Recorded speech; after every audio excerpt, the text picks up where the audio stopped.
Breaking news. Black women are officially done with saving people from themselves. Those of you who choose to be woefully ignorant shall be left to your own devices.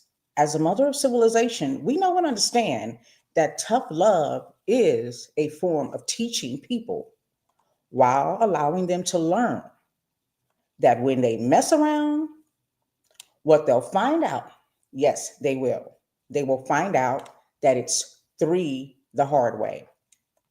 We have put on our oxygen masks and we are eyeing, side eyeing anybody now who will be looking for assistance from us, who voted against the needs of the people and instead gave their power to white nationalists. Good luck, goodbye, and good riddance. Okay, that's no way to start a show, is it? I'll start over. I'll be right back.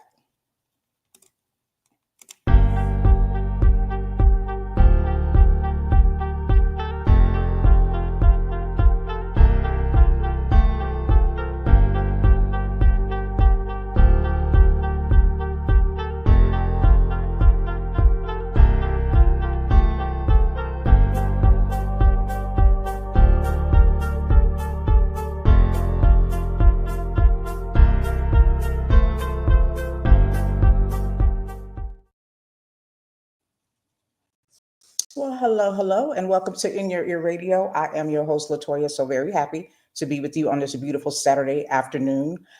The weather's lovely. It's a nice chill. We're in the 50s out here in Las Vegas. Not so bad. I don't mind it so much. Little wind, little breeze. Not the kind of weather you want to be outside too long with if you got allergies or prone to sickness or colds. And as y'all know, I got to go ahead and share this video, which I will do now. Trying to share to my group.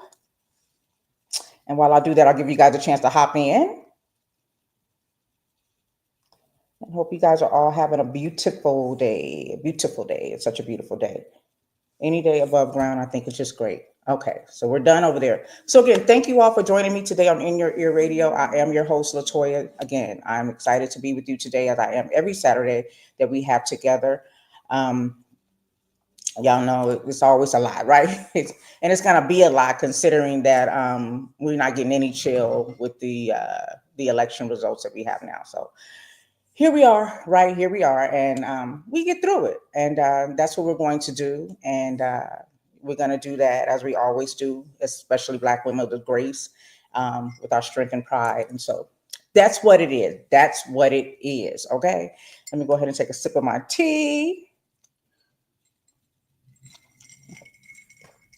So last night, started the weekend off, Friday evening. Did you guys watch Blurry Netflix? Did anybody watch Blurry Netflix? Did you guys see the fight? The Mike Tyson fight? Like what was he, 58 years old fighting? Did you guys see that? No? Y'all didn't check it out? If you could see it, right? Shout out to you all in the chat. I always got to give my special shout out to GB, who's always the first one. I got to get a prize for him because he shows up. He's always the first one in the chat, and I appreciate it. Shout out to Pieces of She. I see you got your tea. I got my tea. She laughing. She like tea. Yeah, I got my tea. Yeah. So did you guys catch the fight? I'll be feeling like Wendy Williams sometimes, but I have my mug. But child, nah, we on different levels. Even though I kind of miss her, I would love to get Wendy Williams' take right now on everything that's happening in the world. I know she would have her perspective. She's was a pretty controversial person, but some of that stuff that she said was actually coming to life. So it would be very interesting to hear her perspective right now. But unfortunately, she is battling an illness and other things, and hopefully getting her rest and healing. So yeah. So okay. So anyways, this fight, the Tyson fight, I forgot who he was fighting. Some white guy with a red cap on at the end. It just triggered me. Okay. I know it didn't say MAGA on it, but it was I felt like he was trying to send a signal. And I don't like when people try to play in my face and act like I don't, understand where they're coming from. But anyway, that's just, my perspective. But yeah, so that was pretty interesting, huh? Now, all of the fights before, all the undercards, great fights. And women, I hated to see them do that to their face like that. That was a lot, you know what I'm saying, in the fight. But the women did excellent. The undercards did excellent. Somebody predicted that all of the undercards would be real fights, and then the actual main event was actually just going to be, what is it, a WWE exhibition, as it's called, an exposition fight. So it wasn't a surprise that it wasn't a real fight per se, but still expected to see a real fight.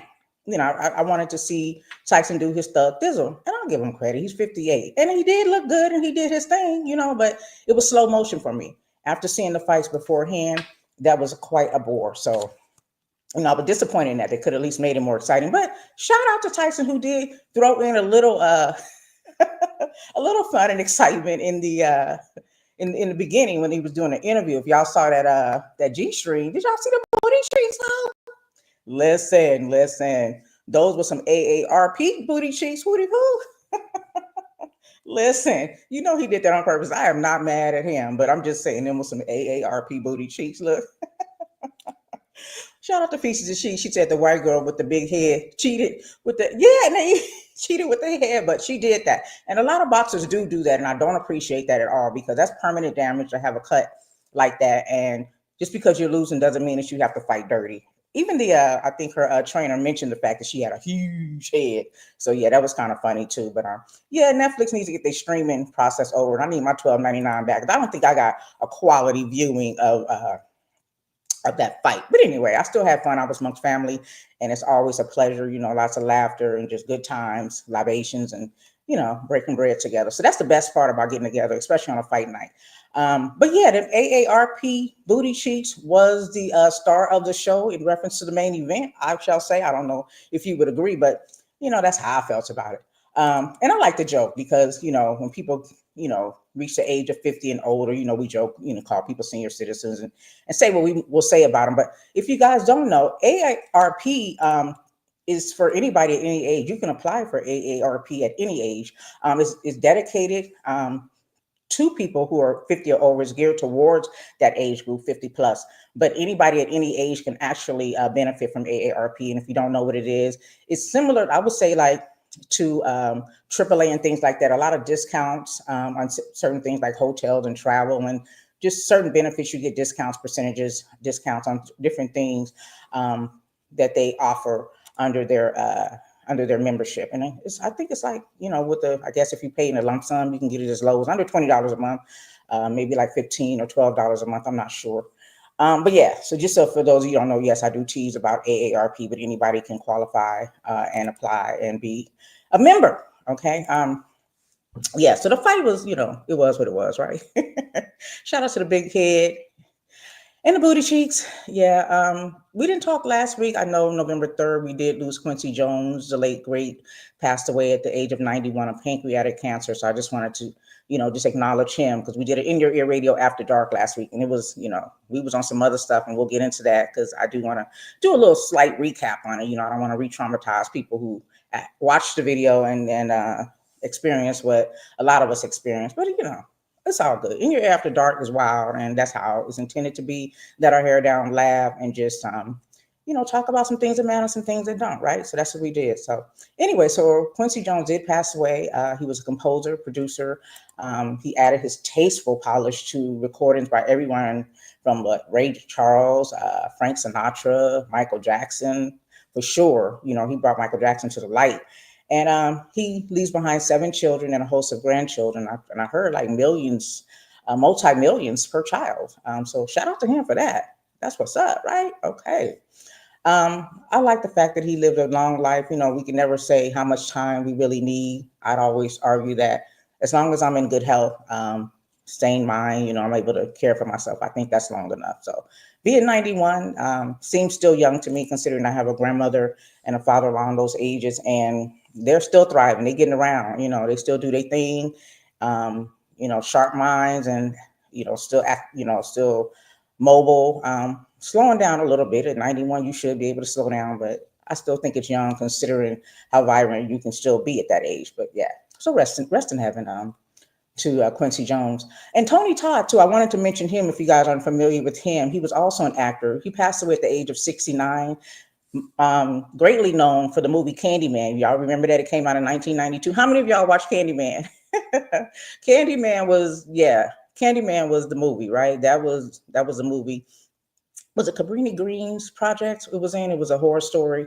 Um, and you couldn't say Candyman's name 5 times or he would appear and then, things became vicious. And it always reminded me of uh, what was it we used to say as kids? Bloody Mary. You guys remember that? And Bloody Mary is based on an actual person that existed, but we would say it, I can't remember how many times, maybe it was 3 times. I would swear to you that I think one of those times I did see Bloody Mary open my eyelid. I'm just a little girl, elementary school, and we would all pile up into my granny and granddaddy's bathroom as cousins, and we would dare each other to say it. And some of us would do it, and some of us would run out before. But as soon as it was said, I think the third time, I can't remember how many times you said, all of us were mashing out the bathroom. The good old days, you know what I'm saying? So Candyman always reminded me of Bloody Mary. So it was too scary for you? Yeah, a lot of kids were traumatized by exactly. We were already traumatized. And kids that came up after us, Candyman was their Bloody Mary, and they were traumatized by it, by Candyman. So I get it. Because, yeah, Bloody Mary had me pumped. I was not saying it to the number that we needed to say in order for her to appear. But I kind of feel like I saw her like a queen sitting in a chair with some men standing beside her. I don't know. I was my young imagination, whatever it was. But this guy, Tony Todd, I'm not sure how he passed away, but he acted in over 200 movies, in 200 films and series. Final Destination franchise. Also, he was in Platoon, if you guys remember that. It came out in 1986. Night of the Living Dead in 1990. The Crow. I remember The Crow. So many movies. Frankenstein in 2015.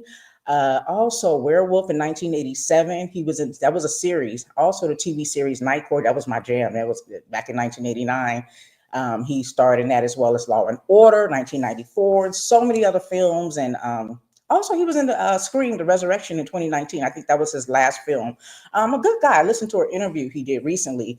Um, it was an old interview, but it was replayed, and I got to learn a lot more about him. He seemed like a pretty humble, well-rounded man who kept his ear to the streets and cared about the people, social justice, and things that matter the most here on this platform to me. So I kind of, was impressed by him as a person, and I hope that he rests in heaven as well. But you guys know something when you think about horror movies, when it's black produced. I can't remember, if you guys know, let me know in the chat, if Candyman was actually written or produced, directed by a black person. But have you noticed that any horror movie that a black person does author, direct, write, or produce, it's associated with gentrification. It's not always about just, horror movies we associate with like serial killers, the fear of death, stalking, the boogeyman, monsters, and things of that nature. But when it's a black horror movie, it's about real life social justice issues, like things that are happening in our world, that have happened in our world as we know it today, like gentrification. The Candyman was, the storyline was based on gentrification, and that's one of the reasons why Candyman would appear. Um, and so I'm thinking of even a book we just read recently in my book club. It was one of the books we had selected under thriller and horror, and that was called When No One Is Watching, and that's by Elisa Cole, a black woman. And that dealt with gentrification in Brooklyn. It was supposed to be a horror story. I didn't really find too much spook about it. There was some suspense. I was trying to figure out what was this book about, and yeah, I'm still curious. But some of the story was based around gentrification in Brooklyn, and we know as of today, Brooklyn has been gentrified, right? Also, the movie Get Out, that was Jordan Peele, another black man, right? That was based around racism, white people having fetishes with black bodies and wanting to own and control them, interracial couples, and how that intersection and what the effects were being in an interracial relationship. So that was a horror film. It was a horror story, but again, it was based on racism and white people having fetishes with black people and wanting to control their mind, body, and soul, spirits. Are we not dealing with that as we speak? I'm just saying. .com tweeted. And also, Jordan Peele had the movie Us. Did you guys watch that? I can't remember. I don't know if I followed it. I couldn't really tell you, but I remember the storyline, similar to the metaphorical story of the insidious racism that festers even in progressive circles in the movie Get Out. Jordan Peele's film Us provides social critique as well through horror. when we as Black people create horror films, I'm just saying, if you do this, the distinction between the horror films we're used to, like Friday the 13th and um, just, I don't know, just think of something else, Halloween. When we, our horror stories again are based on real life experiences, because I do believe our trauma, our horror and our trauma and the things that we carried along with us for 400 years plus deal with the things that are in our Black horror movies. It's racism, gentrification, uh, people wanting to control our mind, bodies, and spirits. I just think it's ironic that as writers, as unique as these writers and authors and directors are, their storyline still centers around the very thing that we are experiencing in our life today. There's also, remember the series Lovecraft Country? I was so mad when they ended that series. Lovecraft Country was the bomb. Like, why did y'all let that go? And that was developed by Misha Green, a Black woman, and it was based on serving as a continuation of the novel that was written in 2016 by Matt Ruff. Now he's a white man. I looked him up. Yeah, he non-melanated, but the story is based around a road trip. It's a storyline goes, they embark on a road trip across the 1950s Jim Crow era, okay, in search of, you know, the main character, I want to say his name was George, I can't remember, but the main character, a Black man, was in search of his missing father. It begins as a struggle to survive and overcome both racist terrors and white America, and the terrifying monsters that could be ripped from Lovecraft paperback. So, dang, I love that series. And the reason I like this so much is those racist people, evil people that were doing evil things to innocent Black men and women, they got what they deserve. It was like, yeah, yeah, yeah. So I love Lovecraft Country, and I think that's one of the reasons why we didn't see that series continue, because it gave justice to all of the things that we are experiencing in the past and currently now. So yeah, that was too real for them. And we know we live in a world now where they're trying to suppress anything that's true about our history here in America, because for one, I think white men and women and children are ashamed of what they done. But most importantly is, if you don't know your history, then you are very susceptible to repeating it. And then you can just make up any narrative you want and say what you want about people, not knowing. You got to, in order to know where you are today, you have to know where you come from. So if you erase the history and the story that brought us to where we are today, you can make up any story you want. And that's what's been happening, like up until this day, very day. And it's just amazing to me, because even when we get into my little spat about the little thing I'll talk about as far as the show last week, actually meeting an actual poorly educated, maybe sincerely ignorant, conscientious, stupid person, definitely doesn't read type of person, makes up their own narrative based on watching whatever confirmation biases programs they choose to watch on socials, YouTube, Facebook, wherever they get their information from. It's obvious that they just let people tell them what they want, and then they just decide to believe it. And then that's just what it is, right? So, yeah, I just thought that was an interesting take to learn that so many of our horror stories, books, and films that are written and directed by Black people, the horror of it is racism, gentrification, all of the social justice issues that we deal with, have been dealing with since we stepped foot here, unwillingly by force here on the continent, or in the country of the United States of America. So, just food for thought, food for thought. But again, if you're just joining me, yes, again, this is your girl, Latoya, host of In Your Ear Radio. We got a lot to talk about because Black women are fed up, and we need y'all to know you need to get somebody else to do it, okay? And I'm going to have to sip my tea on this. Because, stop playing in our faces, please. And thank you. Stop playing in our faces, y'all, in real life, not on TV. Stop playing in our faces. So we know, gosh, it was shocking news to find out that we have to do, God willing, just another 4 years of seeing this bronze orange guy on TV that people are going to be talking about every day. I mean, we've had to deal with him for 8 years plus. We've had to, even just as the election was just won, the media is flooding our timelines, our televisions with, whatever he has going on, just with whatever. what it's been is what it still is. And one of the biggest things that I was looking forward to had he lost was just watching him be buried somewhere, meaning not mainstream media, not something as soon as you turn on your television, that's who you see. He done some old stuff that I'm just not with. So this is the most, I think, re-traumatizing thing that we have to deal with. It's going to be triggering every day, and we're going to talk about mental health and how to just push through, because that's what we do as Black men and women. We know how to survive. We are here considering everything that we've experienced. We're here, so we know how to survive. That's a fact. You can burn any book you want to, but as long as you see my face, you know and understand that we are here and we're not going anywhere. As the mother of civilization, it is what it is. But can y'all stop playing in our faces, please? Please and thank you. Like, after this man won, you hear the news that the Vice President Kamala called to congratulate this motherfucker. You know what I'm saying? How can you not cuss when you got to deal with stuff like this? It's just hard to just. I'm just saying. Sometimes you just got to be profane to be profound. And I'm just saying. You called and congratulated him. Did he ever call and congratulate any of the other the president that succeeded him? No, he went and did a whole January 6th. You know what I'm saying? People lost their lives. I mean, some serious things happened. It put us in a real eerie situation because we saw the United States just allow this man and his minions to be as destructive as they wanted to be without any protection, which let me know that we don't have any protection from our government and from our military, because if they can go out and do this and not be stopped, then they can come for little old me and you, right? Easily.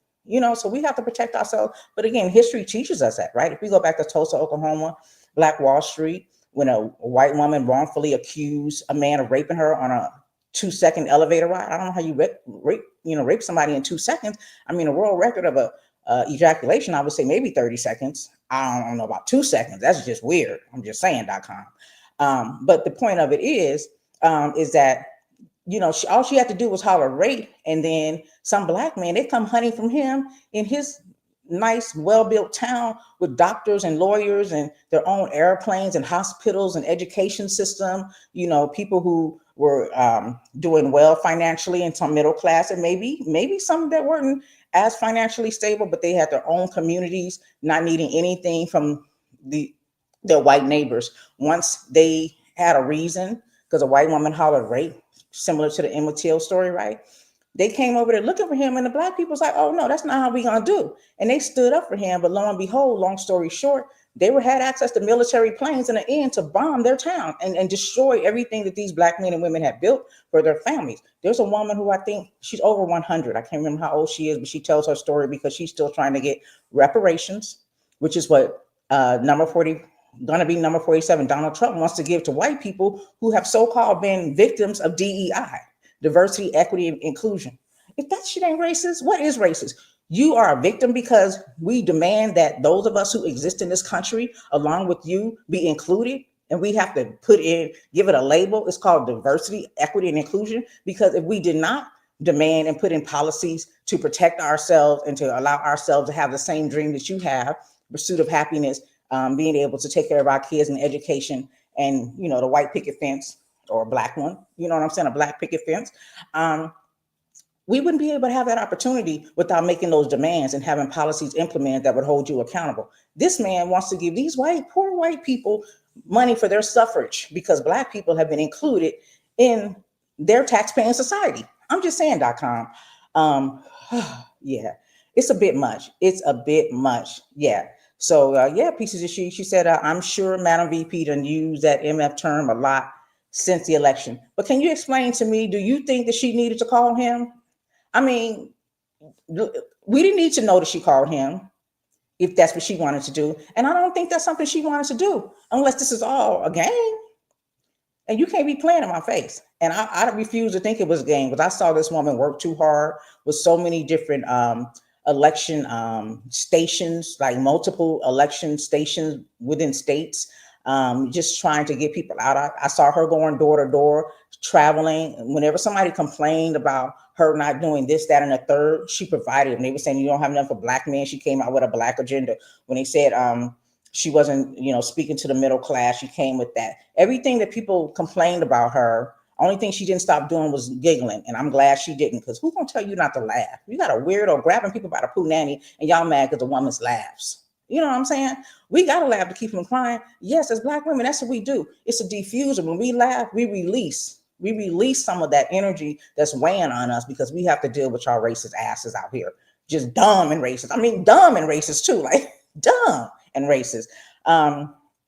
Yeah. So we know 50% of these white women cannot be trusted. That is a fact. That is a fact. That is written in black and white, and it's based on the votes. But did she need to call and congratulate him? I'm just saying, .com. Why?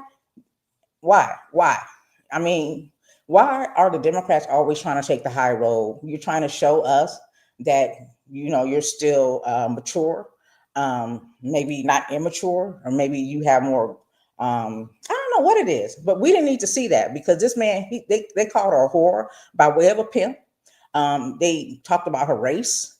They called her ignorant. He called her the B word. They said called her everything but the child of God. Talked so bad about this highly educated woman who successfully graduated from one level of high level expertise, being an attorney general for the largest, one of the largest states in our democracy in the United States, to vice president and everything in between. So she worked her way up the ladder, and the best thing you can do is just try to talk down on her, because you got these dumb, poorly educated people that just love to hear slander. They love to play in the motherfucking mud. Yeah, I'm pissed. I'm pissed about it. And we're going to talk about that too, because I know Miss Trish, thank you for joining me in Mr. Banks last Saturday. We talked about grief briefly. We didn't really get into it much.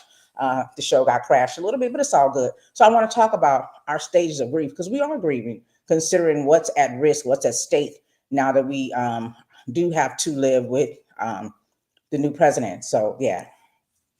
Stop playing in our faces. Shout out to Superfly 101, who says, my question for Harris supporters are, if you are so pro-Black life, then why vote for someone who condones taking Black life? It's an oxymoron. So I'm going to read that again, because the one thing that ignorant as Trump supporters have in common is they really don't make any motherfucking sense. I'm serious. But I'm going to read this again in all fairness. My question for Harris supporters are, if you are so pro-Black life, then why vote for someone who condones taking Black life? It's an oxymoron. So, time for some education, time for some action, time for some education. Actually, if you're talking about the Vice President Kamala Harris, as a district attorney in the state of California, she was touted as being too progressive because she implemented programs that were against the death penalty. She was against people being killed for crimes. And I think that had a lot to do with the fact that there are thousands of people on death row now that are actually innocent. I listen to a show every week called Exonerated on Sirius XM Urban Brew Channel 126 with Clay Kane, that interviews a Black man or woman, Hispanic or others, that have been wrongfully convicted and have spent 40 years or more. I even interviewed one of those men that were on his show, on my show. So what are you talking about? And why are you here? Why are you here? Can you go read first and then join us? That makes more sense, because you sound real dumb, like real dumb. Like you're not even making sense. But anyways, I do need y'all to stop playing in our faces and smiling in these people's faces. Then you have Biden and Trump. Did y'all see that photo? Biden was showing all his teeth. I could tell you how many teeth Biden has based on that meeting he had with Trump, because he was smiling hard, like they were sipping on some Hennessy and just chopping it up like, yeah, that was a good one. No, it was not. You're not just handing over a presidency for people who have different points of views from you. You are handing over presidency to someone who wants to take away the rights of everyone except rich white men and corporations. Like he has said it. He has literally said he wants to give reparations to white people who have suffered because they had to work with Black men and women and minorities per se. Like you want to give them reparations.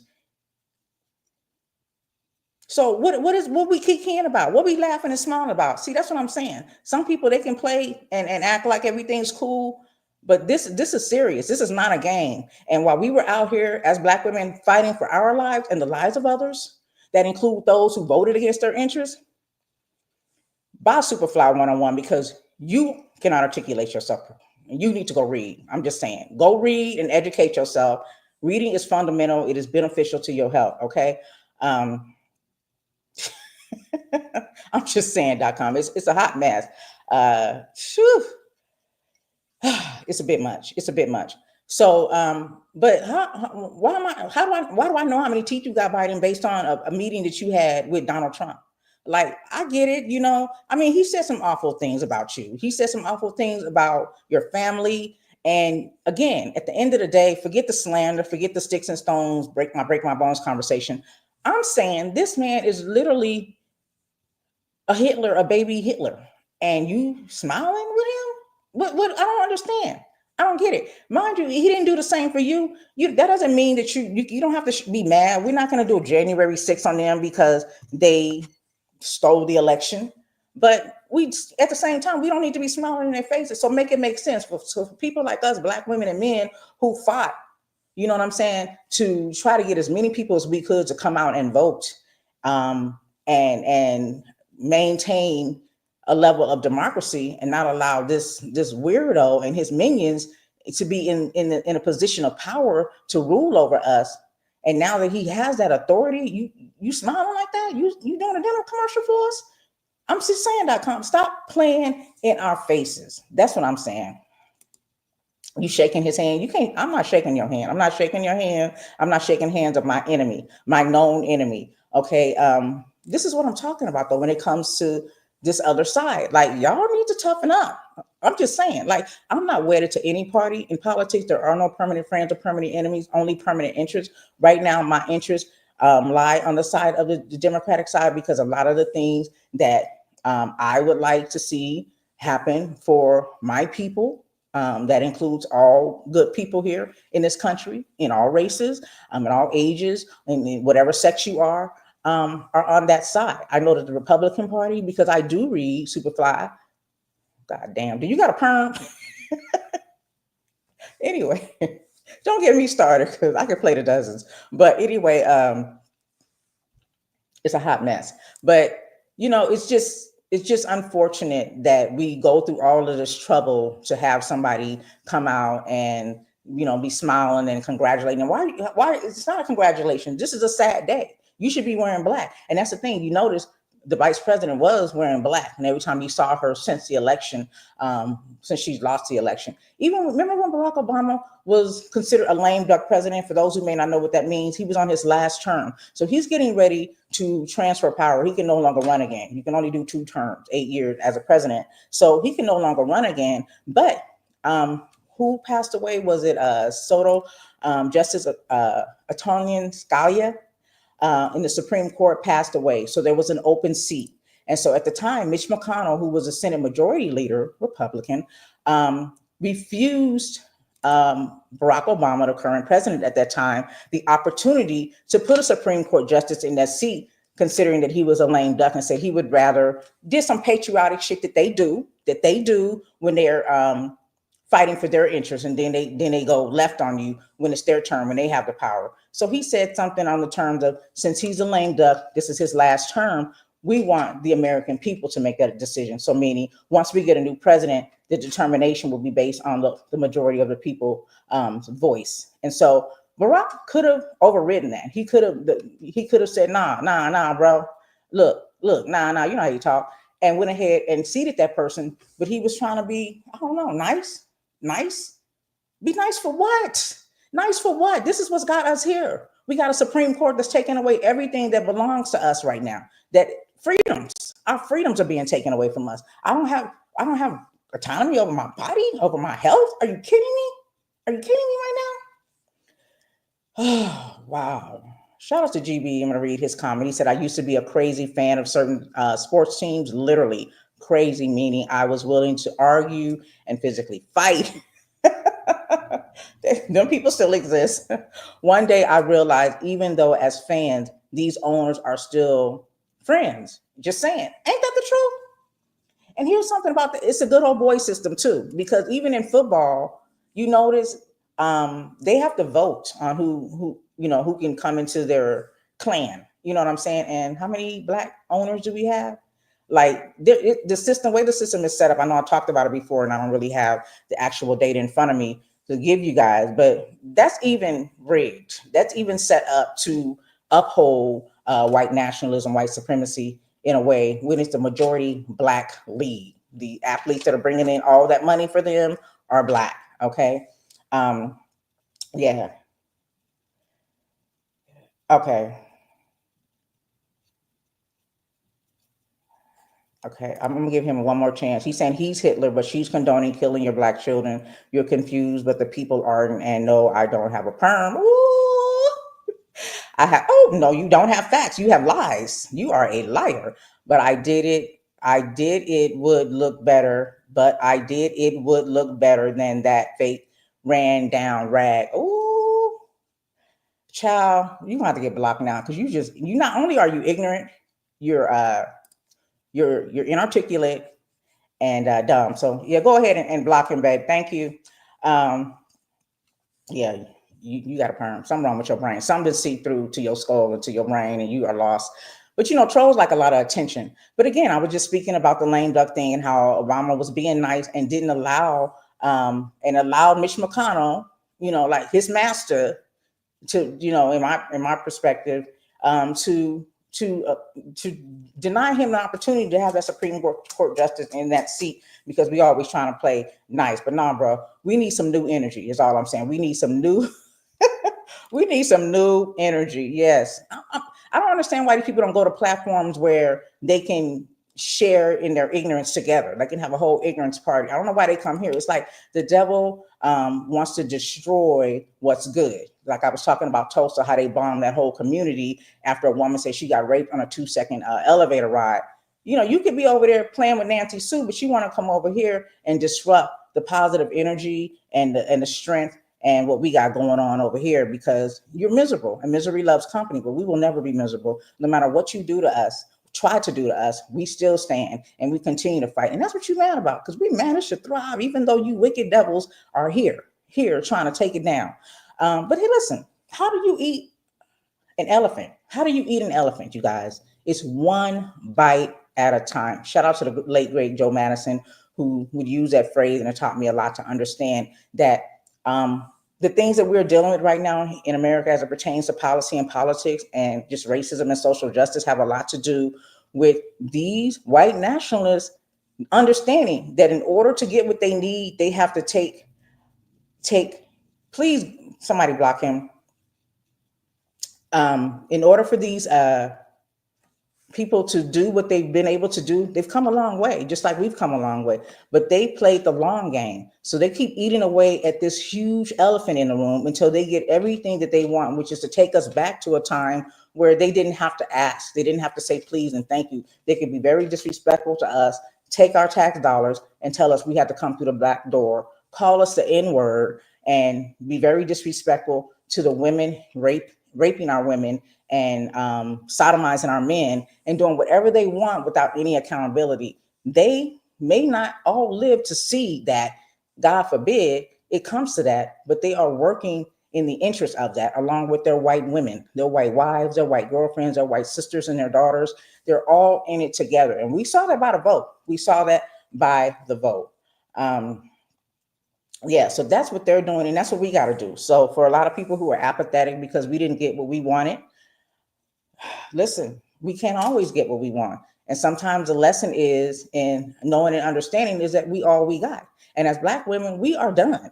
I mean, that is the consensus. We are done trying to pull people along and get us to freedom as a whole, because we do understand that until I'm free, you are not free either. So we understand that it is necessary for all men, women, and children to be free in order for us to be free. But we are done trying to drag you along, because if you think that you are going to be happier being oppressed, you want to go back to not being able to buy a home unless your husband gives approval, not being able to take birth control unless your husband gives approval, not being able to work, not so many things are going to be taken away. This is just the beginning. And people think this is a game. This is definitely not a game.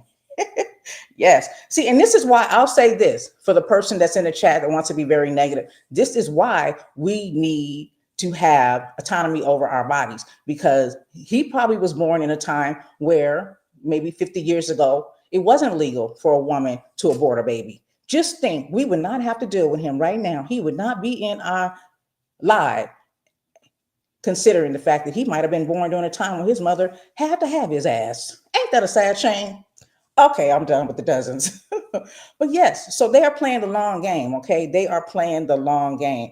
But some people are feeling away. Some people are thinking this election was actually stolen. I listen to wise and intelligent people and I trust their perspective. They base it off the facts, which is numbers. They base it off the fact, which is the turnout. They base it off the fact, which was everything that led up to the election. And the consensus on the majority is that the election wasn't stolen per se. Because if you consider looking at all of the media, if you think about the fact that there were actually people, thousands of people hired, millions of dollars uh, funneled into this country by way of Russia to spread misinformation and disinformation. If you looked at how the commercials they were lies on, about the vice president, about the Democratic intentions, what their intentions were. All of that was strategically done to put into the brains of people who won't go and do the knowledge and read and know the facts. So all they needed to do was hear that. And you think if you see something on TV, it must be true, right? You see something on YouTube, it must be true. You see something on Facebook, social media, Instagram, all of these, Twitter, X, whatever, you believe that it be true because you don't go and do the knowledge. And so they were able to hack people's brains and program and condition them to believe the things that they were telling them. So in my opinion, that is how they stole the election. And here's what you guys need to understand is, and they were saying that all along, that Trump he was not out trying to get new supporters. I mean, you can tell by the way he was talking, right? He was being very disrespectful to all nationalities except, he even talked, the same thing he did prior with the military. He talked about white women. He talked about black men. He talked about black women. I think of course, he threw the Hispanics in there. The prior election, it was all about the Muslims. This time, it was all about immigration, and we know who he was targeting. That would be mostly the Hispanic community, Mexican people, people from countries like Haiti, people with brown skin, basically. So he never said anything that catered to the working man and woman, to us in any way. He never, everything that he wasn't trying to help get our medical benefits affordable. He even, was mad about the fact that people were getting student loans forgiven, even said, which I heard him say, yeah, why should, you guys paid your loans off. Why should they get a break? The same man, it says the man who gave corporations millions and billions of tax cuts, permanent tax cuts, and gave them welfare, corporate welfare. They gave them money to bounce back from their losses. Says a man who has 6 bankruptcies. I'm just saying, it's just real aggravating listening to a person just lie in your face and say whatever he says. And then, people just believe it. And it's like, please read or just don't say anything. But, so in essence, was there some tricks played? We saw that they were trying to burn up the ballot boxes. We saw there was a lot of voter intimidation. They definitely tried to slow down people having access to voting. Trump also, he doesn't want people to ever have the ability to have mail-in ballots. During the pandemic, we had more people vote than historically. I can't remember the comparison, but historically it was high, definitely compared to now. Because people didn't have to go into, it was more convenient. They could just mail in drop off their ballots, and that was more convenient. He doesn't want that. He wants you to have to go in and vote. He doesn't want it to be convenient. Why wouldn't you want to make it convenient as possible? It goes back to when I talked about Lee Atwater and Paul Weyrich and just the whole Southern strategy, where they told you they don't want the majority of people to vote. When the majority of people vote, Republicans lose. It came out of the motherfucking horse's mouth. I'm just saying.com. Tweet it. It's true. It's true. Go Google it. You ain't got to argue with me. Go Google it. And so they understand that strategy. And that's exactly what happened with Donald Trump. His fan base, I should say that, but his political base did not increase. It did not increase because the number of people who voted for him was pretty much in line with the prior year during his election term, election season. So he didn't get any new supporters. And on the flip side of that, under the Democratic run, fewer people voted in this election. So they did what they sought out to do to get fewer people to vote, because they say when fewer people vote, Republicans win. If the majority of people vote, then Republicans don't win, because statistics show that the majority of people are not Republican voters. But as long as they can keep their base and discourage those who may have the same interests that a person like me, or Democrat, or would have, if they can discourage them from voting, then that's fine. Like he said, he doesn't need any new votes. He doesn't need you to vote. He literally said he didn't need any votes. Don't vote. And then he turned around and said, well, just vote this one last time. So, they already knew. They just needed to lock in, keep those people who are poorly educated on their team, part of their cult, to stay. And so that's what happened. So when you think about the electoral, I think it was 272. I could be off a few numbers, but if I'm not mistaken, to win, you didn't necessarily have to win the popular vote, but you definitely have to win the electoral vote. And so historically, Republicans even have won the electoral vote, but not the popular vote. In this case, which is a new thing for over decades now, the Republicans won not only the popular vote, but the electoral vote as well. So Kamala, the Vice President Kamala Harris, she came out with 226 electoral votes, which is less than required to actually win the election. And Trump came out with 312, which is way more than necessary. So with the popular vote, she got over 73 million votes. Trump got over 76 million votes. Okay. Jill Stein got over nearly 800,000 votes, 761,000 plus votes. Okay. And then there were other people who voted or wrote people in, and that was over a million, over almost 1,800,000 votes went to an other. Two people that had no chance of winning compared to a 73 million and 76 million vote. So this is why we kept saying, we get it. You have a right to vote for who you want to vote for. But if your thing is to keep one person from being in office, knowing what what you're working with, because you got to work with what you're working with, then it makes no sense to vote for Jill Stein, who got less than 800,000 votes, or another party, or Write Them In, who got less than 1,700 votes. Okay. So that's that. But here's the thing. Here is the thing. The statistics have shown, and this may change, data will change because they technically are still counting votes. 80 million people,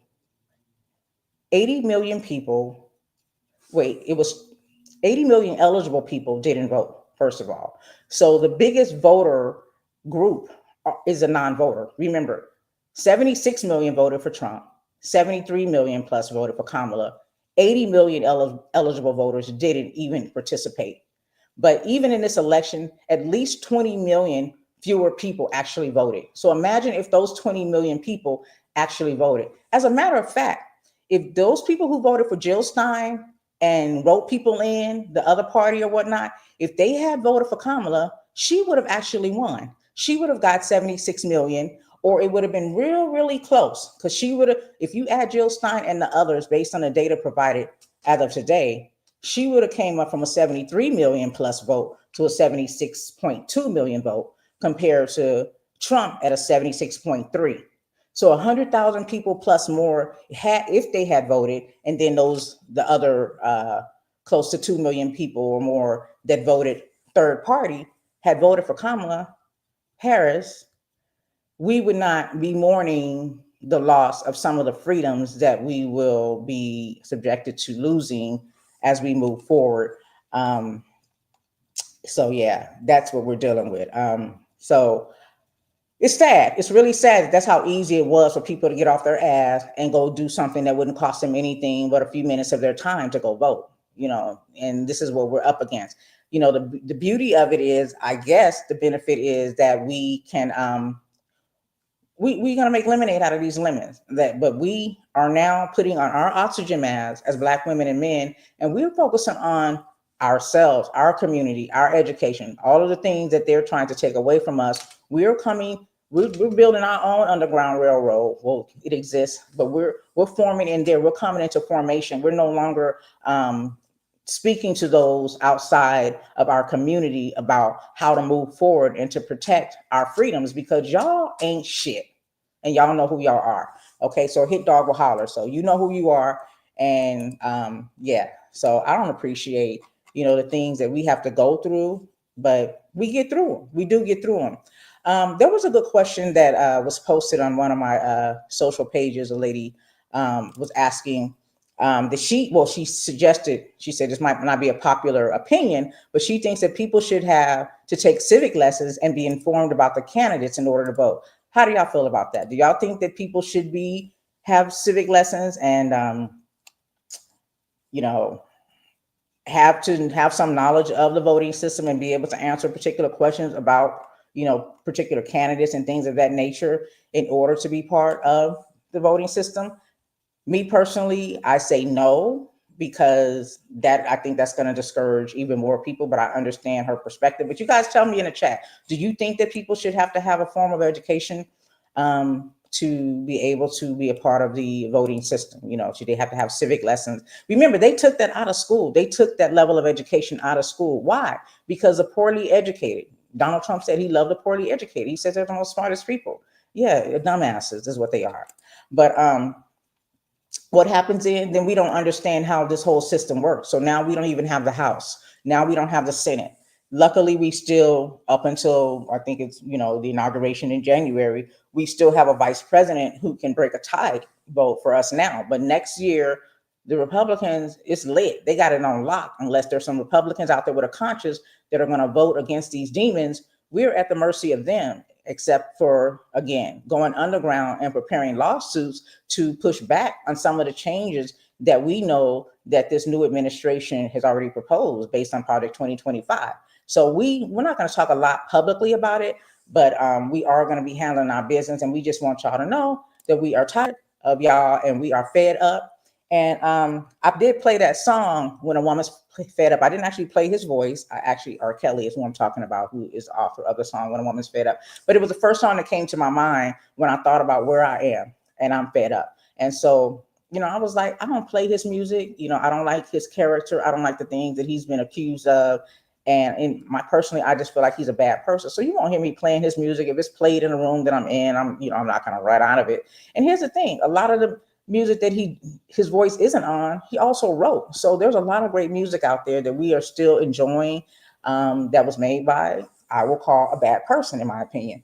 But nonetheless, I just said, hey, good thing about me playing that song, which was out of character for me, but just the song that came to my mind when I thought about how fed up we are. When a woman's fed up, a Black woman in particular, there's nothing you can do about it. It's like running out of love, and it's too late to talk about it. This is where we are. But I said, okay, so if it does play, then whatever stream, how many ever times it streams, the benefit of that is, if there's money involved, that money will be circulating to the victims in these cases that he has. So that's the positive side of it, though. So that's why I decided I would go ahead. That was my logic. That's how I rationalized playing that song. I'm promoting this show titled When a Woman's Fed Up. You know what I'm saying? So we just want y'all to know that y'all need to get somebody else to do it. Whatever it is y'all trying to do with y'all little pink pussy hats, all these coalitions y'all had coming together, we know y'all fake. We know y'all playing our faces, and we're not going for the okie doke no more. Y'all are on your own, and it's gonna be popcorn watching your white men destroy you, because they will destroy you. And maybe some of y'all like it rough, you like it rough. I'm like, listen, it's on you. It's on you. But we are definitely fed up. We're definitely just sick and tired of being sick and tired. You guys went for the okey doke with the trans people. Even in the trans community, they make up less than 2% of the population. Why are we worried about trans people like that? Okay, they talk about transgender reassignment in prisons, which is fewer than 100 of inmates. They talked about this is the stuff they had y'all going on, not focusing on the fact that you had a vice president that was lowering medical costs, that was offering small business loans, offering incentives for new home ownership, student debt loan forgiveness. Let's go down the list. Just name some. Anything beneficial to us. Livable wages, cracking down on these corporations who are buying these homes and the high rent costs. Um, yeah, it was just a lot. It was just so many positive things that she had to offer, and people who voted against that, when you voted for other Jill Stein or Trump, or just didn't even pull up. That yeah, that was just awful.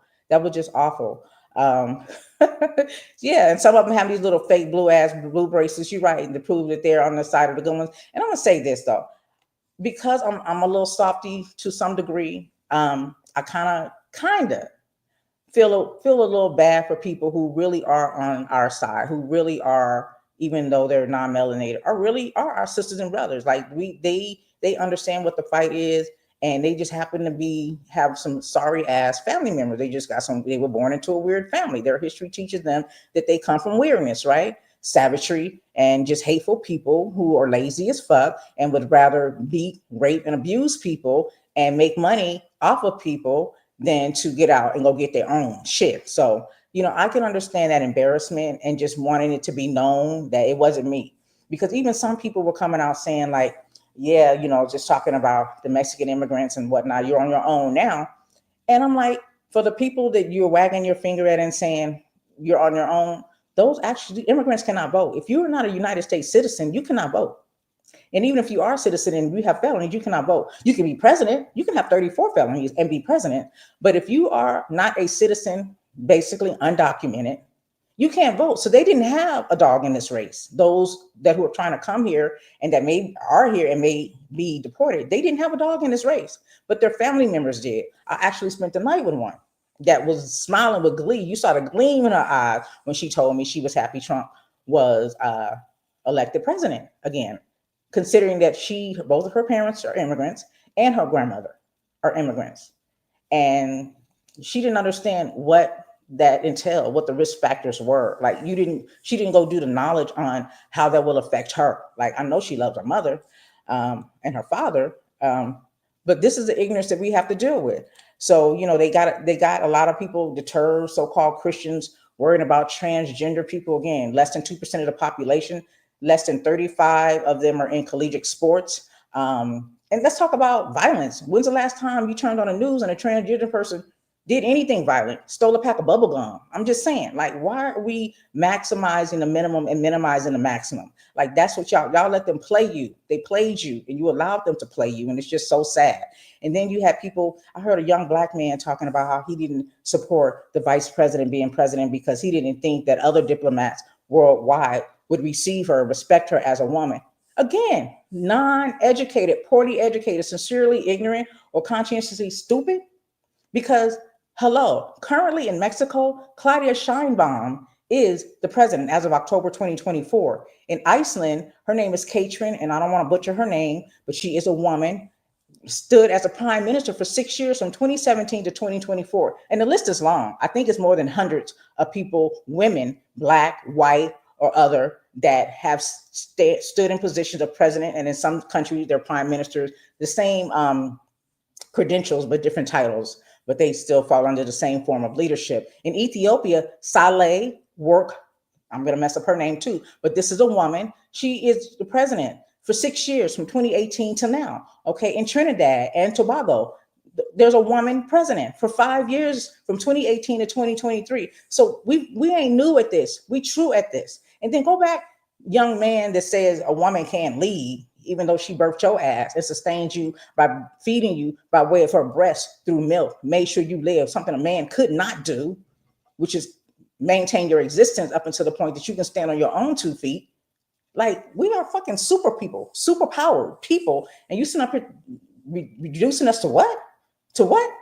We are the original. Black women are the mothers of civilization. Even Eve was born on the continent of Africa. They try to separate it. They try to divide Iraq and that little river Nile area and try to say it's not. Because again, if you know that the first woman was a Black woman born on the continent of Africa, it's going to give you a level of understanding, and as Black people, a level of pride. So we dare not tell you that.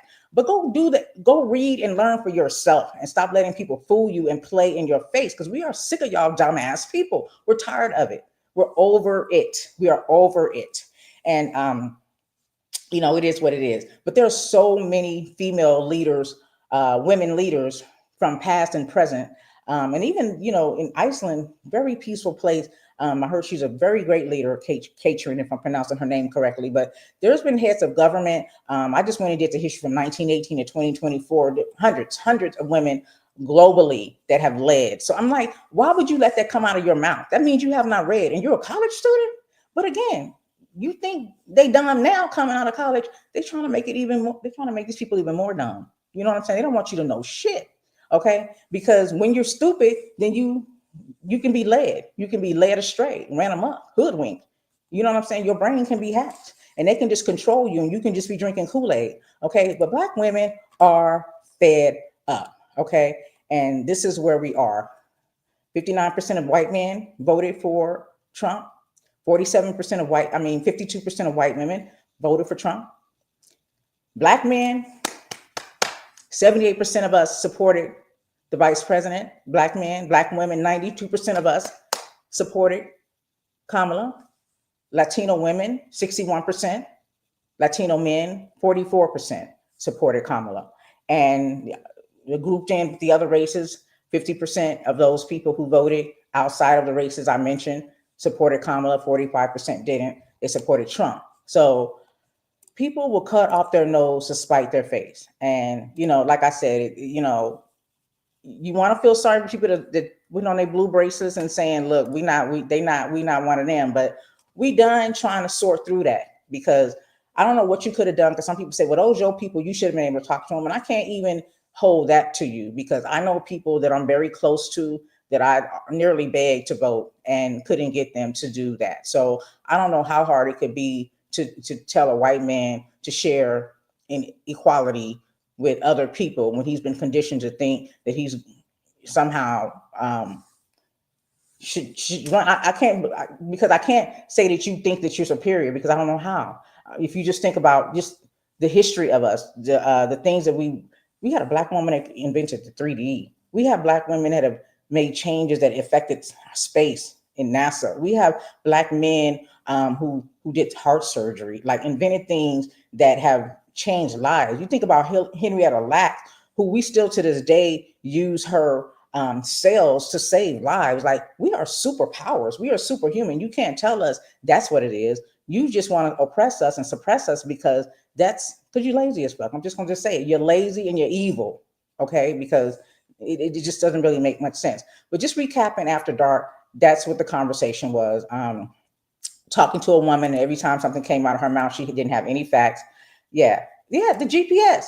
The list is long, and I'm gonna have to start just getting my list together, and we're gonna have to just share some Black history to big us up, because right now we're going through a phase where some of us really do feel defeated, and we just tired of fighting. History teaches us how hard we fought, but I get so much pride in reading about my brothers and sisters who fought, that got us here, that fought to try to get us here, or whatever they did, because they risked their lives. They risked their lives. They risked their freedoms. They sacrificed their family. They sacrificed money. Even with back at the bus, Rosa Parks, that was all orchestrated. They used a particular woman, because initially they were going to use a pregnant teenage girl to incite the protest, and they decided amongst this lady, Rosa Parks, who was a seamstress. Her husband was a barber, if I'm not mistaken. They were doing all right for themselves. They had cars. Matter of fact, her husband had a car. She did not need to get on the bus. So that just further lets you know that this was all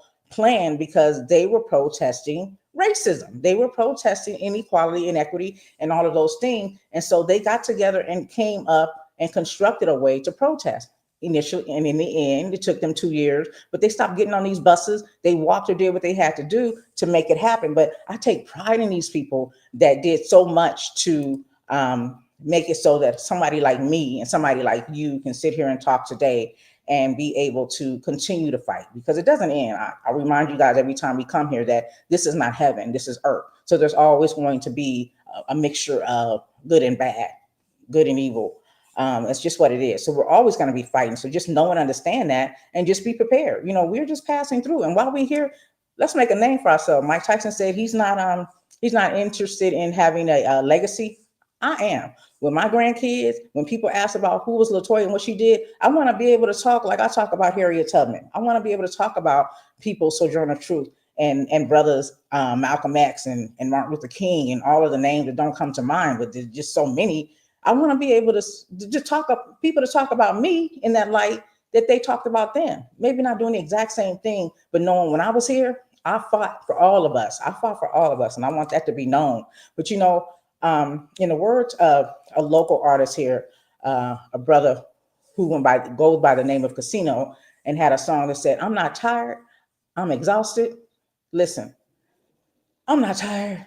I am exhausted. I'm exhausted. I really am. I'm over it. Like, I don't have any words. Like, this conversation isn't for the supporters of Trump. This conversation isn't for people who are apathetic. Conversation isn't for people who are comfortable on a plantation. This conversation is for those of us who still got fight in us, and we're just venting and saying what needs to be said, and refueling, you know what I'm saying? And getting our energy up. But in the meantime, we still are tired. We want to rest. So we got to get our rest. We do got to get our rest. But it is that Harriet Tubman energy over here. And shout out to Harriet Tubman, who was just recognized on Veterans Day. Veterans Day, yes, Miss Harriet Tubman. Tubman. It's the braces, y'all. It's the braces. Abolitionist and Underground Railroad leader, Miss Harriet Tubman, born 1822, died 1913. I think she was 91 as well. 91 is an interesting number, okay?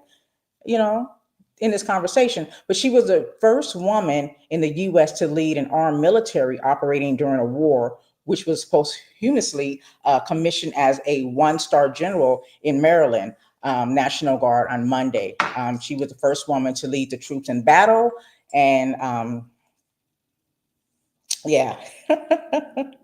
Listen, she was the first one. Y'all, I got my text message. Look, I'm the producer. Okay. I know how to, what they call you, multitask. So I'm doing that. But anyways, beautiful Harriet Tubman was recognized on Veterans Day. Again, the first woman to lead the troops into battle. You know what I'm saying? I come from that. That's me. I got my hand on my gun because they got me on the run.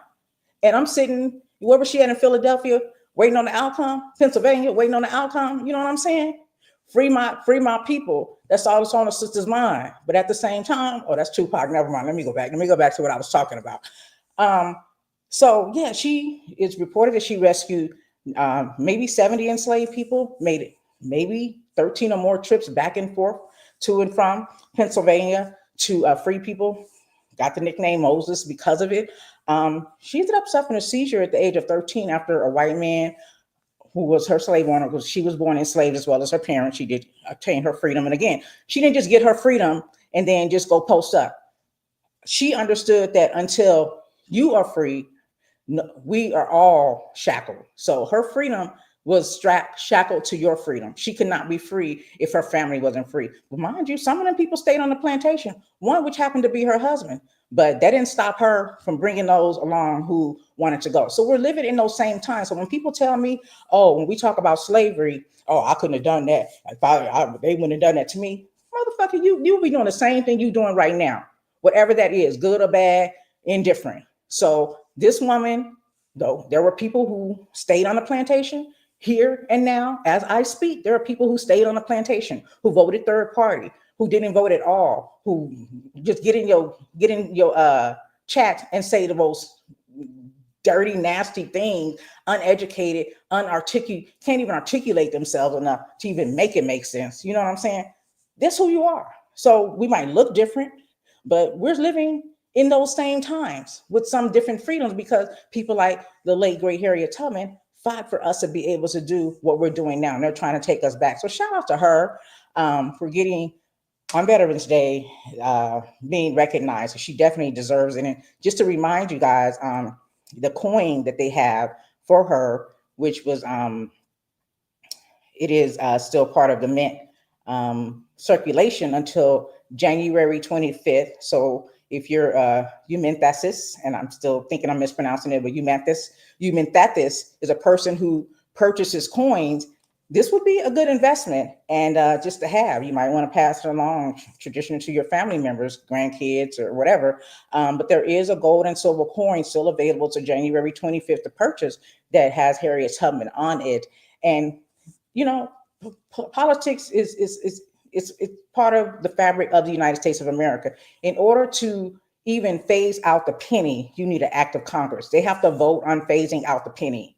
And shout out to current President Joe Biden, who actually appointed the latest woman who is um, her name is Venture C. Gibson. She's a director of United States Mint and the first Black person to work for U.S. Mint. Again, she was appointed by Joe Biden in 2021, and she was nominated to serve as permanent director of Mint. So again, it takes an act of Congress to phase out money. You understand what I'm saying? You see what I'm talking about? But shout out to those who spoke on behalf of Harriet Tubman at her acknowledgement.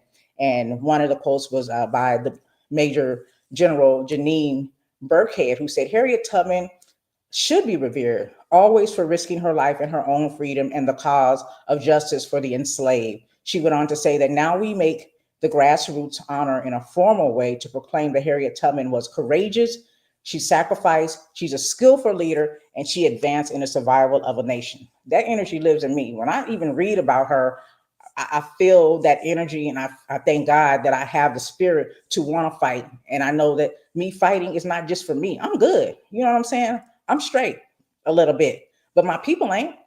Innocent men, women, and children ain't and won't be. You know what I'm saying? Which is going to affect me. Because again, my freedom is shackled to your freedom. Also, Governor Westmore, oh, of Maryland, he's so dope. Like he like a regular brother. Even his dialect, the way he speak, I just love the way he just talk, in that brother tone. Like I just love everything about him. One of the real, he's a real one, you know what I'm saying? And I hope he stays solid. But he went on to say at the ceremony that there is nobody who defined I leave no one behind in the way that General Tubman left no one behind. Risked her life at least 13 times to bring people back. And she didn't stay on that plantation with her husband. She kept it pushing. You know what I'm saying? Damn, I'm so proud. I'm so proud. He went on to say, no one would have judged her if she helped to coordinate the entire abolitionist cause and the entire abolitionist movement from Philadelphia. But she knew that in order to do the work, that meant that she had to go into the lion's den. Brave. Come on now. Come. How can? Why do you think they want to suppress history? Why do you think they want to write Black people out of history?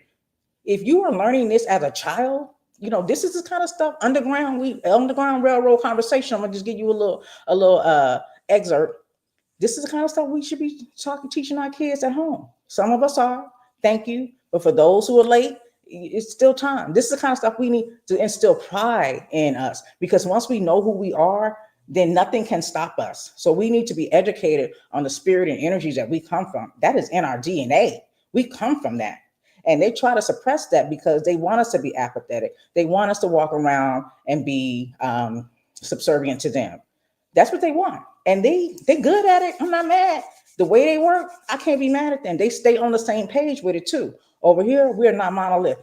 Everybody got different opinions. If you say, let's go feed the hungry, they'll come over here and say, well, let's just give out Christmas trees. Like we can't ever just come together. We can, but sometimes people be all over the place. People want to invent the wheel over here. We don't need to reinvent the wheel. The wheel is already rolling. We just need enough people to keep it going, keep the gas in the car. You know what I'm saying? All of us have something to offer. Maybe it's money, maybe it's education, maybe it's time, maybe it's disseminating information. It's so many ways that we can do this as Black men and women, because that's what I'm talking to, because everybody else can get somebody else to do it. When y'all asses, yeah, that's on you. That's on you. We try. But shout out to Governor Westmore. I really just love everything about him. But yeah, so she, after the Civil War period, again, she became involved in the campaign for women's suffrage as well. And I want to break that down one day and have a conversation about that, because that goes back to these white women again. And she did that along with Elizabeth Cady Stanton and Susan B. Anthony, and that's according to the National Park Service. So she purchased a home in Auburn, New York in 1859 and established a home for the elderly. Look, you see what I'm saying? She didn't stop. She even established a home for the elderly. God honors those who honors those that came here before them. Like he honors you for honoring those, your elders. Um, she died there in 1913, and she was buried with the military honors at Fort Hill Cemetery. So that's a real soldier. Okay. But again, we are fed up. We are tired. We're sick and tired of being sick and tired. Shout out to Fannie Lou Hamer, who said that in the 19th century, in 1900s. But she didn't stop. She didn't stop until her body gave out. She still, as much as she suffered from, and much as she had to deal with police brutality, just her own ailments, not being able to get the care that she needed because she was Black. She did not stop fighting for us. She did not stop fighting for our rights. And ooh, the way she spoke at that congressional hearing, if y'all can go back and listen to that, damn, yeah, just dope. I just get chills thinking about my people. I love y'all. But Black women, we fed up. We sick of y'all. Get somebody else to do it. We don't care if you got a blue bracelet on. But I know a lot of us are going through different stages right now, because initially when I found out that, we were going to have to deal with this damn guy again as president, I was numb. I couldn't believe it. I was numb. I didn't want to hear it. And I'll go back to the fact that even though nobody died, I say this respectfully because I know what it feels like to have a loss. It felt like that day when I lost somebody because I didn't want to hear the truth. And I wanted to just know that this could not be real, that maybe if I go to sleep and wake up, it will be different because I know what's at stake. And so I think, with the 7 stages of grief, shout out to Miss Trish, who said she was going through different stages. I don't know which stage she's at now, or I can't remember what stage she was last Saturday when we talked about her going through the stages of grief. But there are 7 stages of grief. And when you think about grief, it's not just about death. Grief is experience if you have a change in your life. Some people, you live vibrant and thriving, and then you have a disability that now you can't do the things you used to do. Maybe you lost an arm or a leg. You're grieving the loss of that. A divorce, you can go through grief through divorce. Your parents separating, children can experience grief. Having a family member incarcerated, you're grieving the loss of them not being present in a way that you were comfortable with. There's so many different ways that we can grieve. It's not just associated with a person dying, even though I think that's the worst, that could happen. But grief is not just attached to death. So in this situation, when we're talking about the fact that we have to deal with this president for hopefully, God willing, just 4 more years, and while he's here, we will be trying to be like rubber and glue. Whatever he tries to bounce on us, we want to stick on him. In other words, we're trying to make sure that all of these 25 projects that that they're trying to put into effect, we can stop as many as we can. And so that's what we're going to be doing on the Underground Railroad. But the 7 stages of grief initially shock and denial, right? So you're shocked about what's happening. Then you're like, this can't be real. And again, it could be, maybe they did steal the election, right? Maybe that's how we're feeling about what has happened to us as of November 5th. Then the second stage is pain and guilt. So then now you're dealing with the reality of it. Now you're feeling it. And then you feel away like, did I not do enough? Should I have just went to picked up that family member and just tricked them and took them to dinner and then pulled up and made them sign a ballot and dropped it off for them? Is there something I could have done that could have helped more? A third stage is anger and bargaining. So now I'm mad. I woke up one day after just being numb. Again, I don't want to talk to nobody about it, but I don't even want to have the conversation, especially not with people that are not like-minded. I can talk through this with people who understand and we're suffering the same loss. But for people who think this shit is funny, that think it's this is a game, I don't want to have a conversation with you ever again in life, period. And so then I woke up one day mad because I turned on the news and he's still here. Like, this is real. Now I have to accept the fact that this is really real. And I'm just like, well, what can we do? And I could tell you some stuff I won't say publicly that I wish could happen so that we wouldn't have to deal with this. But I know a lot of y'all know I'm just going to talk Black for a minute. Man, I just wish, like, you know what I'm saying? As far as him, JFK stuff, I don't know. I'm just saying. Anyway, and then there was a level of depression. Maybe I'm not there yet. I do feel a little gloom, but I'm done with depression. I've been going through that for the past 5 years, on and off, just dealing with a death. So I don't want to go there again. So my focus is to stay out of that zone. But if that's where you're at, don't be sad about it. Don't be ashamed about it. Walk into it and understand that it's a part of grief. It's a human emotion. It's a part of experiencing something that means a lot to you and just processing it. The best thing to do is to recognize it and begin to surround yourself with people and get the help you need to come up out of it, because you don't want to just be depressed. That doesn't help anything. And then there's an upward turn. So if you can come up out of that depression, then you start thinking positive. And that's what Black women are. And I think we skip all them other, we do that. You know, you will hear people say all the time that Black women, they sacrifice themselves trying to take care of other people. So we don't go through the shock and denial, the pain and guilt, the anger and bargaining and depression. We skip right up to the upward turn. We skip right up to, okay, so how do we fix this? I know in my brain, that's what I'm always doing. If somebody's having a situation that I know and love, my first thought is, how can I help fix this?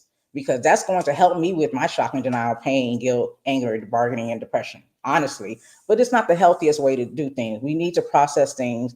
And again, as Black women, sometimes we skip past all of those steps of healing ourselves to try to just fix the problem.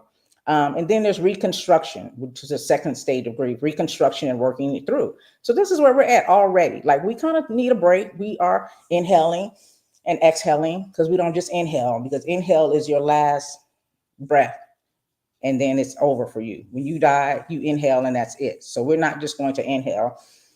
We're exhaling too. We're breathing, we're getting that oxygen through our body and keeping our organs and everything, getting that H2, whatever it is that keeps everything working. And then we go to our seventh stage, which is acceptance and hope.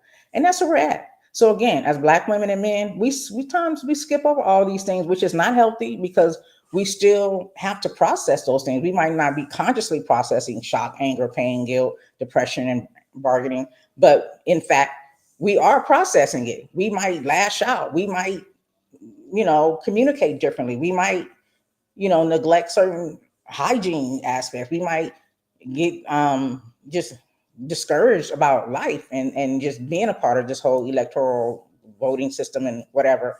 But yeah, that's what we normally do as Black people, because we've never had the luxury of just relaxing, and we don't have those privileges that white men and women have. We have to keep pushing through, because time is of the essence. That's something I learned working with my family. There was one phrase that they taught. Shout out to my uncle, who always said time is of the essence. And I respect that and I understand that. So then, yes, then there's acceptance and hope. So there's always that, and we have that. I've accepted the fact that this weirdo and his minions are going to be around for at least 4 years, but God willing, that will be it. That we will, our Underground Railroad will be strong and powerful enough to get us to a safe landing, So check on your mental health, okay?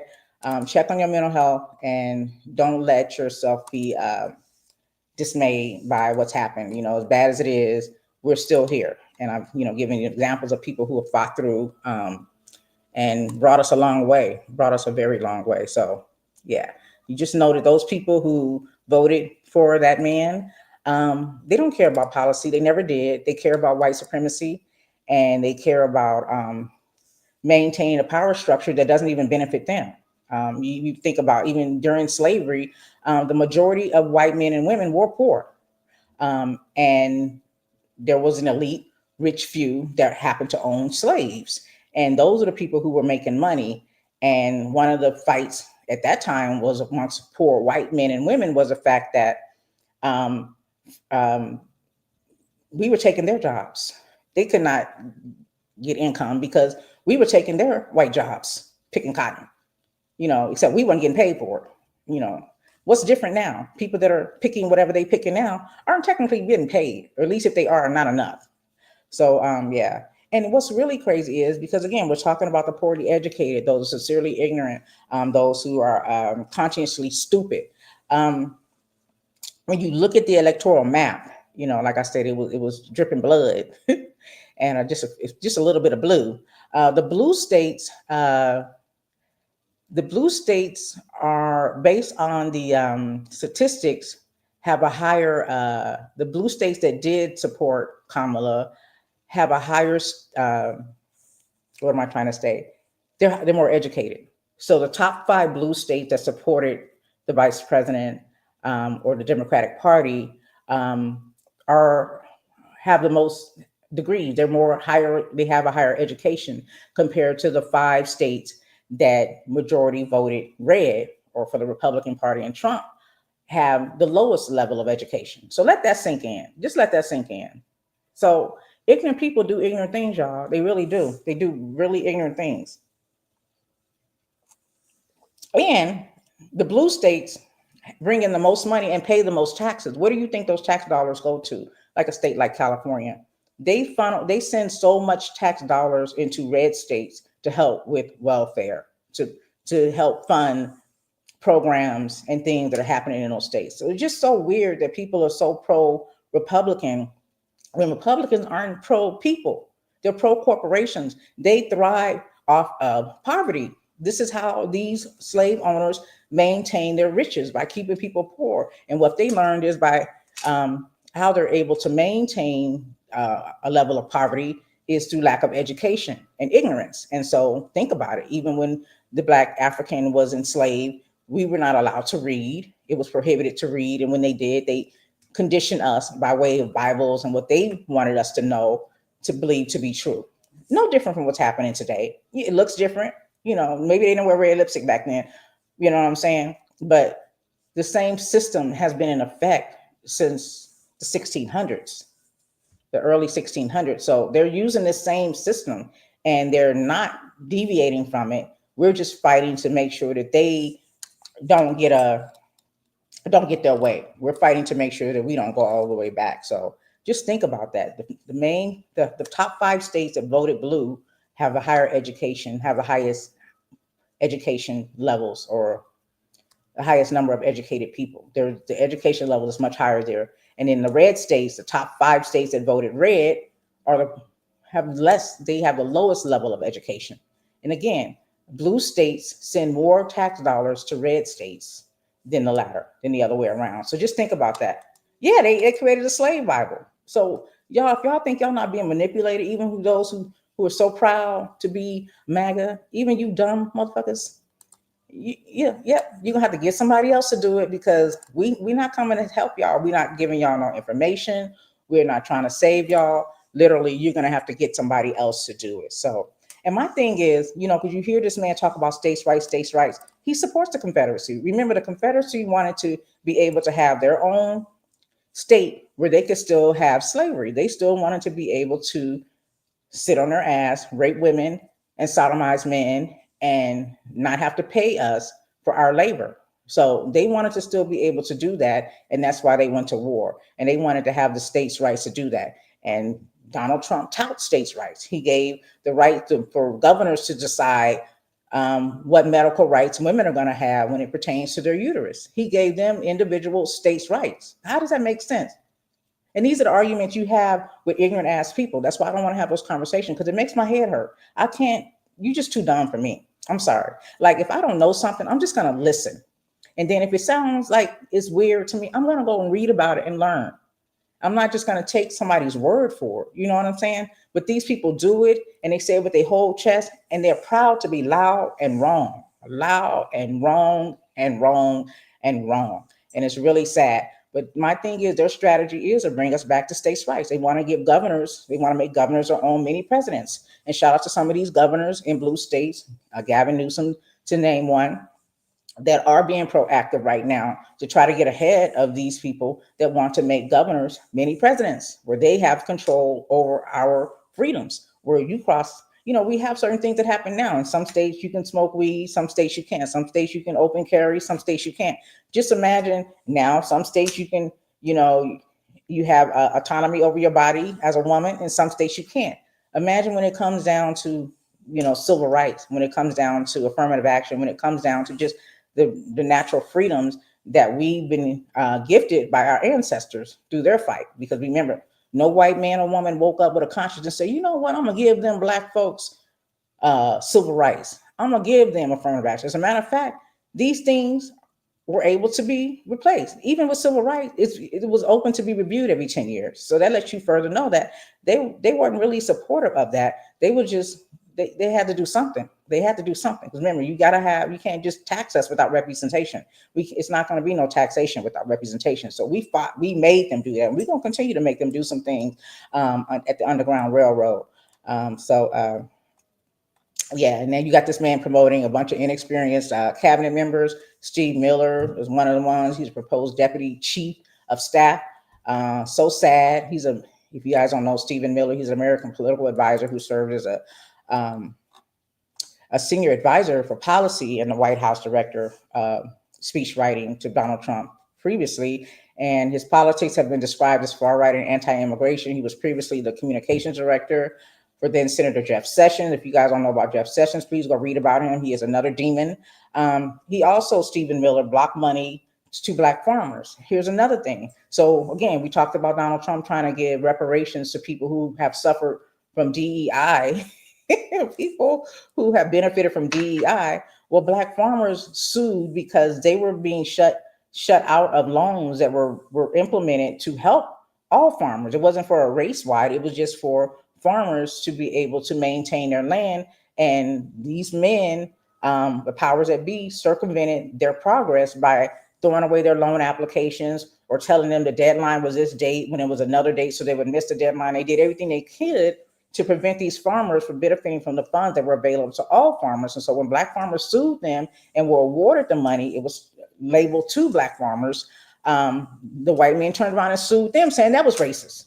You can't just give money to Black farmers. And all they were trying to do is get reparations, get the money back that was owed to them that they didn't get because you had evil devils who circumvented and prevented them from progress. This is what we're dealing with, y'all. It makes my brain hurt, but this is what we're dealing with, okay? So he also, this Stephen Miller, is a promoter of the replacement theory. If you guys don't know about that, I would suggest looking it up. I'll be more than happy to talk more about that on another Saturday.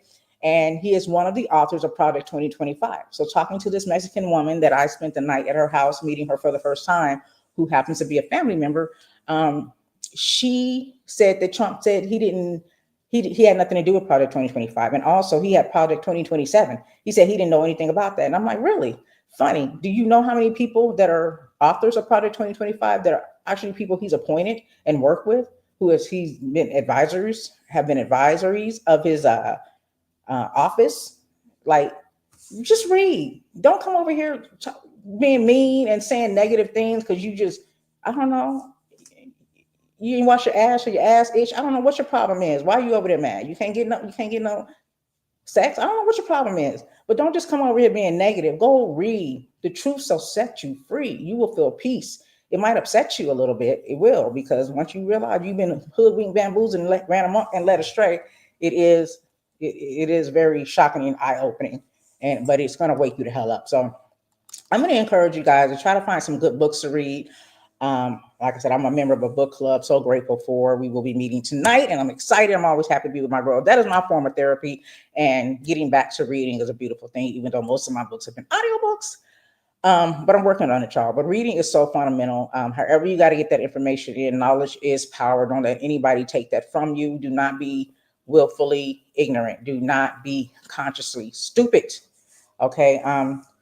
Join a PTA. Even if you don't have kids, that's a good place to be. These Mothers of Liberty, they join these PTAs, and this is how they're getting books omitted out of their school and getting things changed to where it only benefits their kids, and making sure that their kids are learning about the plight here of us great African people, descendants from Africa here in the United States.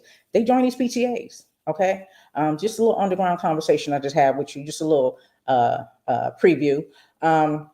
And listen to platforms. I want to encourage you guys to listen to platforms who have the most educated, the most intelligent, well-read, action-oriented. These are people who they do their thing from the political arena to professors to just regular moms, dads. It's just a host of people who are on these platforms.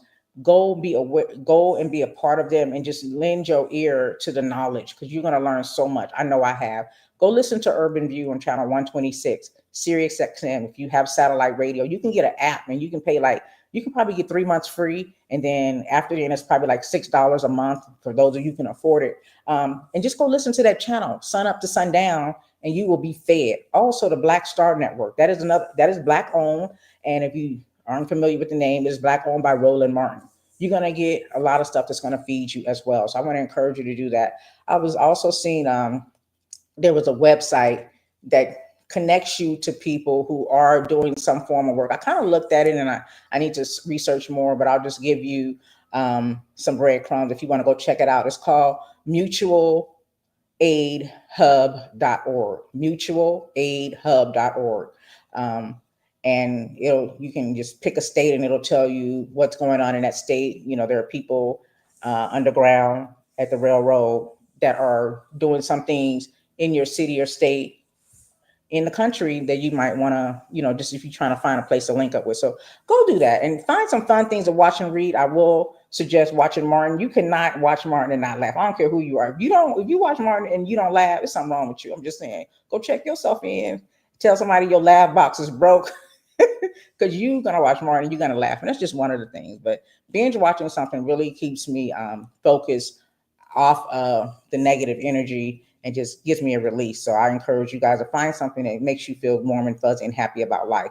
And we're going to get up out of here. But I do want to thank you guys so much for joining me today live in the chat on Facebook and YouTube. I appreciate you guys for hanging out with your girl. And for those who listen later, I love and appreciate y'all as well.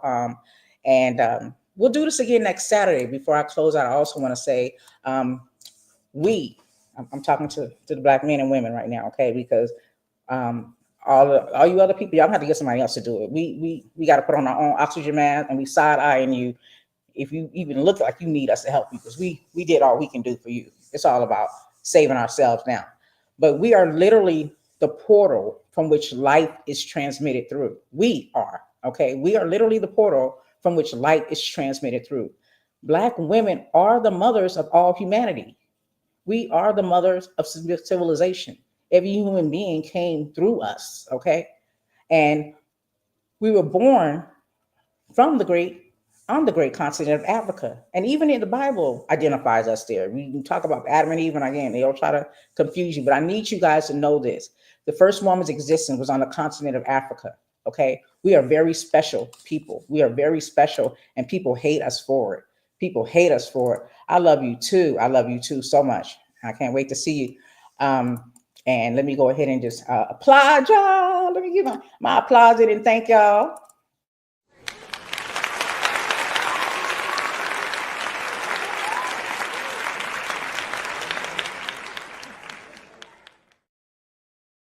All right, so now I got to go ahead and check out because I will be hosting our book club this evening. So I got to finish with that. But you guys enjoy the rest of your Saturday.